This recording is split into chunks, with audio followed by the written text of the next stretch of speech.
Hello friends, स्वागत है आपका जीके बाय विनायक में।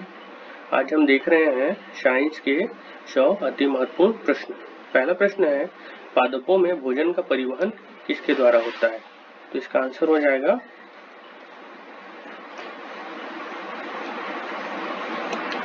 Phloem, option B. अगला प्रश्न है, डीएनए की खोज किसने की थी? तो इसकी खोज की थी वाटसन और क्रिक ने। अगला प्रश्न है, मानव हृदय में कुल कितने कक्ष होते हैं? तो होते हैं 4, ऑप्शन सी। प्रकाश वर्ष किसे मापा जाता है? तो ऑप्शन बी, दूरी। अगला प्रश्न है, जल का रासायनिक सूत्र क्या है? तो इसका आंसर हो जाएगा H2O। अगला प्रश्न है, रक्त का शुद्धिकरण शरीर के किस अंग में होता है? तो इसका आंसर हो जाएगा वृक्क, किडनी, ऑप्शन सी। अगला प्रश्न है, ब्रह्मांड में सबसे अधिक कौन सी गैस है? तो इसका आंसर हो जाएगा ऑप्शन सी, नाइट्रोजन। शरीर की सबसे बड़ी ग्रंथि कौन सी है? इसका आंसर हो जाएगा ऑप्शन बी, यकृत। अगला प्रश्न है, ऊष्मा का मापन किस यंत्र से होता है? तो इसका आंसर हो जाएगा थर्मामीटर, ऑप्शन सी। अगला प्रश्न है, दूध को दही में बदलने के लिए कौन सा सूक्ष्म जीव जिम्मेदार होता है? तो इसका आंसर हो जाएगा lactic acid bacteria, option C. अगला प्रश्न है, प्रकाश की गति कितनी होती है? तो इसका आंसर हो जाएगा ऑप्शन बी, 3 × 10⁸ मीटर पर सेकंड। किस ग्रह को लाल ग्रह कहा जाता है? इसका आंसर है ऑप्शन बी। अगला प्रश्न है, विद्युत धारा की इकाई क्या है? तो इसका आंसर हो जाएगा ऑप्शन सी, एम्पियर।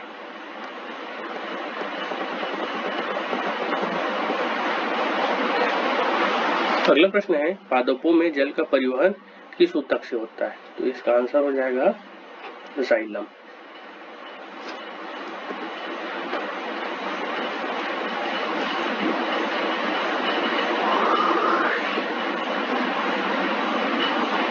अगला प्रश्न है, कौन सा विटामिन सूर्य की किरणों से प्राप्त होता है? तो आंसर डी, विटामिन डी। जंग किस धातु में लगता है? इसका आंसर हो जाएगा ऑप्शन सी, सीपीयू को, ऑप्शन सी। अगला प्रश्न है, चंद्रमा पर गुरुत्वाकर्षण पृथ्वी के गुरुत्व का कितने प्रतिशत होता है? होता है 1/6%, ऑप्शन सी। अगला प्रश्न है, पृथ्वी पर जीवन के लिए सबसे आवश्यक गैस कौन सी है? तो है ऑक्सीजन, ऑप्शन सी। अगला प्रश्न है, मोबाइल फोन में कौन सा रेडिएशन निकलता है? तो निकलता है माइक्रोवेव, ऑप्शन बी। अगला प्रश्न है, न्यूक्लियस के अंदर कौन से कण होते हैं? तो होते हैं प्रोटॉन और neutron, option B. Option C, hydrogen bond.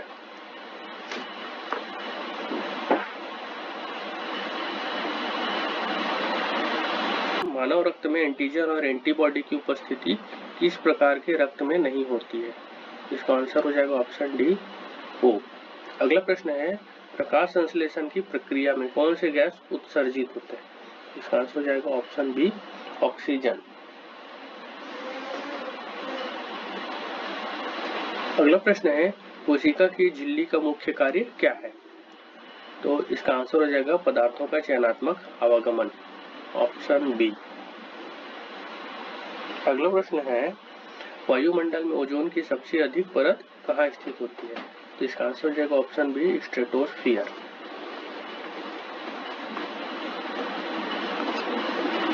कौन सी ऊर्जा का रूप मापक बल्ब की फिलामेंट में उत्पन्न होता है? तो इसका आंसर हो जाएगा ऑप्शन ए, विद्युत ऊर्जा से गर्मी ऊर्जा। अगला प्रश्न है, ऊर्जा संरक्षण के नियम का दूसरा नियम किसे कहा जाता है? तो इसका आंसर हो जाएगा ऑप्शन बी, ऊर्जा प्रवाह हमेशा उच्च से निम्न तापमान की ओर होता है। आयनित रेडिएशन में कौन सी ऊर्जा शामिल नहीं होती है? इसका आंसर हो जाएगा ऑप्शन डी, माइक्रोवेव। मस्तिष्क का कौन सा भाग संवेदी जानकारी को नियंत्रित करता है? इसका आंसर हो जाएगा option A, cerebral cortex.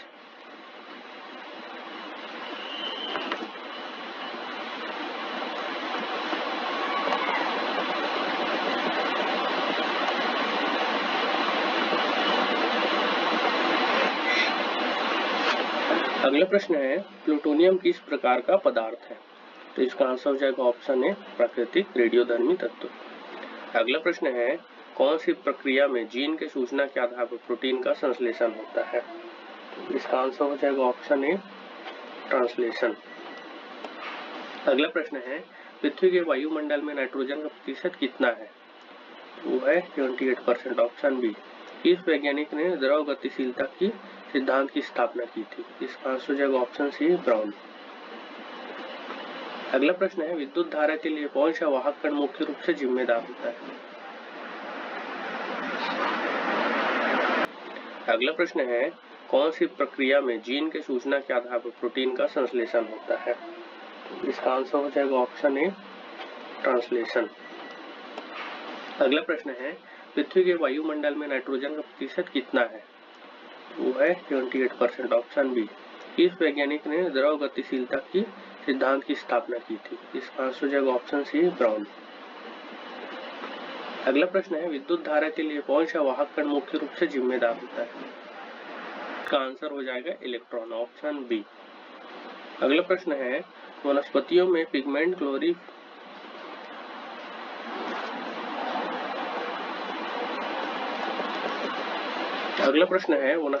Pigment chlorophyll का मुख्य कार्य क्या है?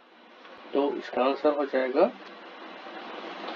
ऑप्शन ए, प्रकाश अवशोषण और ऊर्जा उत्पादन।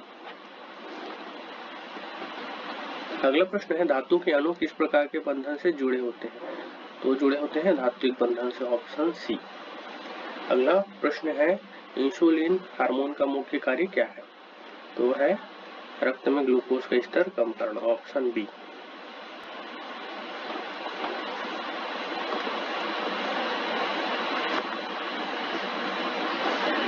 अगला प्रश्न है बायोगैस मुख्यतः किस गैस से बना होता है? तो बना होता है ऑप्शन ए,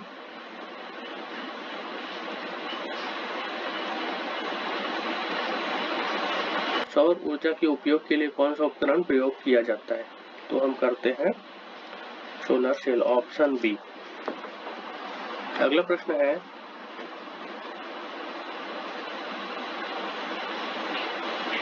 है क्वांटम सुपरपोजिशन की अवधारणा किस वैज्ञानिक ने प्रतिपादित की थी? इसका आंसर हो जाएगा ऑप्शन सी, श्रोडिंगर। अगला प्रश्न है हीमोग्लोबिन के अणु में कुल कितना आयरन परमाणु होते हैं? तो इसका आंसर हो जाएगा ऑप्शन सी, 4। CRISPR-Cas9 तकनीक का उपयोग किसके लिए किया जाता है? तो इसका आंसर हो जाएगा ऑप्शन ए, आनुवंशिक संपादन, जीन एडिटिंग। अगला प्रश्न है किस प्रकार की विकिरण माइटोकॉन्ड्रिया को सबसे अधिक नुकसान पहुंचाती है? तो इसका आंसर हो जाएगा ऑप्शन सी, गामा किरणें। अगला प्रश्न है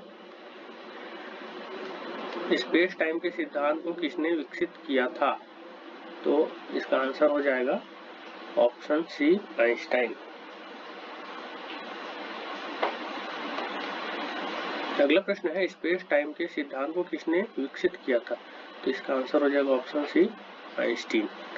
अगला प्रश्न है कौन सा प्रोटीन कोशिका विभाजन के दौरान माइटोटिक स्पिंडल का निर्माण करता है? तो इसका आंसर हो जाएगा ऑप्शन बी, ट्यूबलिन। अगला प्रश्न है टेलोमेरेज एंजाइम का कार्य क्या है? तो इसका आंसर हो जाएगा टेलोमियर की लंबाई को बनाए रखना, ऑप्शन बी। अगला प्रश्न है कौन सी गैस ग्लोबल वार्मिंग में सबसे अधिक योगदान देती है? तो इसका आंसर हो जाएगा ऑप्शन बी, कार्बन डाइऑक्साइड। अगला प्रश्न है ब्रह्मांडीय माइक्रोवेव पृष्ठभूमि विकिरण कॉस्मिक माइक्रोवेव बैकग्राउंड रेडिएशन का तापमान लगभग कितना है?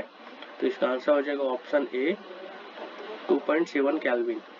अगला प्रश्न है CRISPR-Cas9 तकनीक में Cas9 प्रोटीन किस प्रकार की क्रिया करता है? तो वो करता है डीएनए को काटता है, ऑप्शन बी।